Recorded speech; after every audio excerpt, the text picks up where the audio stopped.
నమస్తే. ప్రస్తుతం మన స్టూడియోలో ప్రముఖ ఆధ్యాత్మికవేత్త, ఆస్ట్రాలజర్, దత్తాత్రేయ గణపతి ఉపాసకులు మురళీధర్ శర్మ గారు ఉన్నారు. గురుగారితో మాట్లాడదాం. నమస్కారం గురుగారు. మహాదేవ. గురుగారు, జూలై 2వ వారం నుంచి శని వక్రగతి చెందుతున్నాడు. సో ఈ వక్ర దృష్టి వల్ల కర్కాటక రాశి వారి పరిస్థితి ఎలా ఉండబోతుంది? పాజిటివ్గా ఉంటుందా లేదంటే ఇబ్బందికరంగా ఉంటుందా? ఎలాంటి జాగ్రత్తలు తీసుకోవాలి రాశి వాళ్ళు వరగలగా? కర్కాటక రాశి వారికి శని యొక్క వక్ర దృష్టి వల్ల జరగబోయే మంచి ఏమిటి అంటే వివాహం.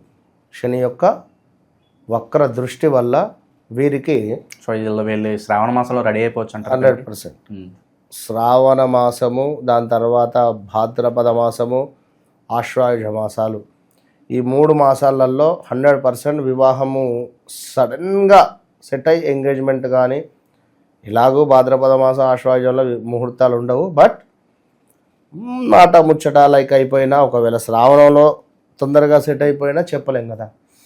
సో ఈ 3 నెలలలో వివాహం కోసం ఎదురు చూస్తూ ఉండేటువంటి వారికి కన్ఫామ్గా వివాహం సెటిల్ అయ్యేటువంటి పరిస్థితి. సో కర్కాటక రాశి మరి ఏమిటయ్యా అనుకుంటే, వీరికి సంబంధించినటువంటిది హీ అక్షరము, హిమవంతుడు,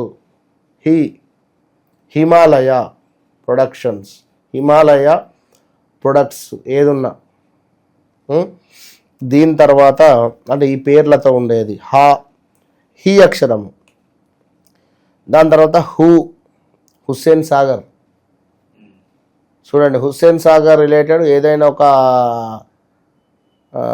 ఈ రాబోయే 3 నెలల్లో ఏదో ఒక దానికి సంబంధించిన పేరు వార్తలు నిలుస్తుంది చూడు ఈ 3 నెలల్లో. సో అదేవిధంగా హే అక్షరము, హో అక్షరము, ఇక్కడ డా అక్షరము, ఇంకా డీడు డేడో. ఓకే, ఈ అక్షరాలు ఆశ్లేష నక్షత్రము, పుష్యమి నక్షత్రము, మనకు పునర్వసు 2 పాదాలు, ఇక్కడ పునర్వసు 1వ పాదం. వీరికి సంబంధించింది కానీ, వీరి యొక్క నామానికి సంబంధించింది కానీ, ఈ పేర్లకు సంబంధించింది. ఎందుకు ప్రతిదీ పేర్లు చెప్తున్నాను అనుకుంటే, అందరూ వ్యవహారిక నామము, జన్మనామము ప్రకారంగా వ్యవహారిక నామం ఉండట్లేదు. సో ఉండదు. మరి జన్మజాతక రీత్యా నడిచేటువంటి దశ, అంతర్దశలు చూసుకోవాలన్నా, పేరు రీత్యా చూసుకోవాలన్నా. మొన్న ఒకరు అంటున్నారు, గురువుగారు 6 సంవత్సరాల నుండి ఆరిపోతున్నా, నాకు అస్సలు బాగాలేదు, అసలు తీవ్రమైన ఇబ్బందులు ఉన్నాయి, పేరు గిట్లా మార్చుకో అన్నా. ఏమన్నా నా పేరు మార్చుకుంటా, పేరు అసలు నాకు నచ్చలేదు, పేరు మార్చుకుంటే అయిపోతుందా? పేరు మార్చుకుంటే జీవితం మారిపోతుందా గురుగారు? చెప్తున్నా కదా, పేరు మార్చుకుంటే అయిపోతుందా అంటే కొందరికి అవుతుంది, ఎస్ అని చెప్పచ్చు. కొందరికి జన్మజాతక రీత్యా కొన్ని యోగాలు, చండాల యోగం ఏర్పడితే, ఇప్పుడు నేను చెప్తున్నా, మీరు వింటున్నారు, మీకు వినాలి అనేటువంటి ఒక లౌక్యము కానీ, ఒక జ్ఞానం కానీ, ఇది పొందాల్సింది ఒక గురువు వద్ద లేదా ఎంతో తపశ్శక్తి ద్వారా ఎవరికైనా సాధ్యపడుతుంది. ఓపిక అనేటువంటిది అవసరం మనిషికి. ఓపిక లేని మనిషికి నువ్వు ఎంత చెప్తే ఏం లాభం? చెప్తే వినని మనిషికి నువ్వు చెప్తే ఏం లాభం? అసలు మన మాట తన పెడచెవిన కూడా పెట్టడం లేదు అనేటువంటి వ్యక్తికి ఏం చెప్పినా లాభం లేదు. కనుక ఫలానా మణికంఠ అనేటువంటి పేరులో ఉన్నటువంటి వైబ్రేషన్స్ ఆయన జాతకరీత్యా ఒక స్థానంలో నిలిస్తే, ఇదే మణికంఠ మల్లికార్జును మా అక్షరంతో ఉన్నటువంటి ఒక టిఫిన్ సెంటర్ ఉన్న ప్లేస్ నుండి మరొక స్థానానికి స్థానచలనం చెందింది. అక్కడ నడుస్తలే అని చెప్పి మరొక దగ్గరికి వెళ్ళింది, అక్కడ నడుస్తలేదు. అర్థమవుతుందా? అంటే పేరులో బలము కంటే మన జాతకరీత్యా బలం ఉండాలి.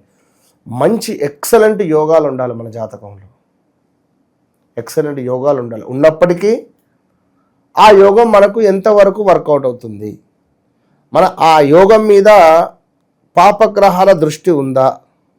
శుక్రుడు ఎక్సలెంట్ గ్రహము, ఈ శుక్రునిపై శని దృష్టి కానీ ఇంకా వేరే దృష్టి కానీ ఉంటే వారికి కంటికి సంబంధించిన దోషాలు అధికంగా ఉంటాయి. ఈ విషయము నేను అసలు చెప్పకూడదు అనుకుంటున్నా, ఇది చాలా సెన్సేషనల్ విషయం. అంటే చెప్తున్న ఉదాహరణకు, కుజుడు మరియు సప్తమాధిపతి అయి ఒకవేళ కుజునికి సప్తమాధిపతి రవి అయినా మరి బుధులతో చూడబడి సప్తమ స్థానంలో శని శుక్రులు కానీ రాహుతో కలిసి ఉంటే లింగ మార్పిడి జరిగే ఛాన్సెస్ ఉంటాయి. ఇంకో విషయము, జాతకంలో శుక్రునకు 12లో శని ఉండి ఆ అశుభ స్థానంలో ఉన్న కుజుడు వీరిని చూస్తుంటే జాతకులు నపుంసకులు అయ్యే ఛాన్సెస్ ఉంటుంది. శుక్రుడు రాహువులు కొన్ని చోట కలిసి ఉండని చోట కలిసి ఉన్న నపుంసకులు అయ్యే ఛాన్సెస్ ఉంటుంది. అంటే ప్రతిదీ కూడా ఇట్లా ఉంటుంది. కనుక మొత్తం మీద వీరు జన్మించినటువంటి సమయంలో ఆ జాతక రీత్యా మనకు అర్థమైపోతుంది వీరు ఏ స్టేజ్కి వెళ్ళబోతుంటారు ఏంటిది అనేది. సో మొత్తం మీద కొంతమేర వీరికి కూడా ఈ యొక్క కర్కాటక రాశి వారు జాగ్రత్తగా ఉండేటువంటి అంశం ఏమిటి అనుకుంటే, కొంత కాలేయ సంబంధిత ఇబ్బందులు, వ్యాధులు, రక్తహీనత, బ్లడ్ తక్కువ అవ్వడం లాంటివి, అదేవిధంగా కొంతమేర చర్మ సంబంధిత ఇబ్బందులు, ఊపిరితిత్తులకు సంబంధించినటువంటి వ్యాధులు, గుండెకు సంబంధించినటువంటి ఇబ్బందులు, వీరికి కూడా కొంతమేర కాళ్ళకు సంబంధించినటువంటి ఇబ్బందులు జరిగే పరిస్థితి ఉంది. జాగ్రత్తగా ఉండాలి. పురుషులకు ఎక్కువగా కూడా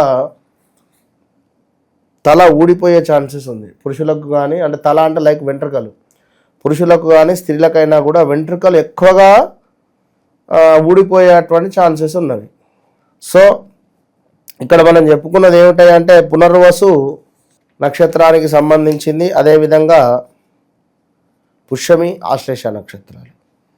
ఇందాక చెప్పుకున్నాం అస్తమా రిలేటెడ్, చెస్ట్కు సంబంధించింది, స్త్రీలకు కొంతమేర రొమ్ము రిలేటెడ్ ఇబ్బందులు, అదేవిధంగా ఊపిరితిత్తులకు సంబంధించింది, స్టమక్ రిలేటెడ్ ఇష్యూస్ కొంత ఇబ్బంది పెట్టే ఛాన్సెస్ ఉంది ఈ యొక్క కర్కాటక రాశి వారికి.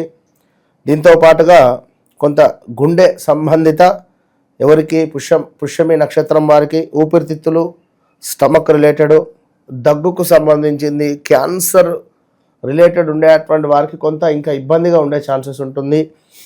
ఈ యొక్క ఆశ్లేష నక్షత్రానికి సంబంధించింది కూడా వీరికి కూడా కాలేయానికి సంబంధించింది, పొట్టకు సంబంధించింది, అదేవిధంగా కొంత ఒంటి నొప్పులు కానీ, శ్వాస అనేటువంటిది సరిగ్గా అందక ఇబ్బందులు, ఇలాంటివి ఉండే ఛాన్సెస్ ఉంటుంది. ఎవరైనా ఐసీయూకి వెళ్ళి వచ్చేటువంటి ఛాన్సెస్ కూడా ఉంది.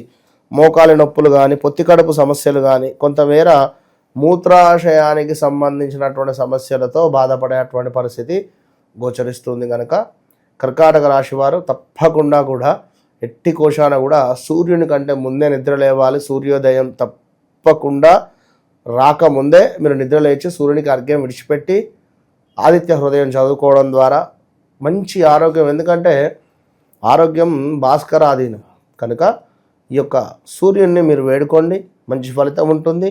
అదేవిధంగా దత్త స్తవము రోజు చదువుకోండి. కుదిరితే మన ఆధ్వర్యంలో చక్కటి హోమాలు ఉన్నవి, ఇందులో పాల్గొనే ప్రయత్నం చేయండి. All the best. సో శని వక్ర దృష్టి వల్ల కర్కాటక రాశి వారికి ఏ విధంగా ఉండబోతుందో మీ మాటలో చాలా బాగా వివరించారు. ధన్యవాదాలు.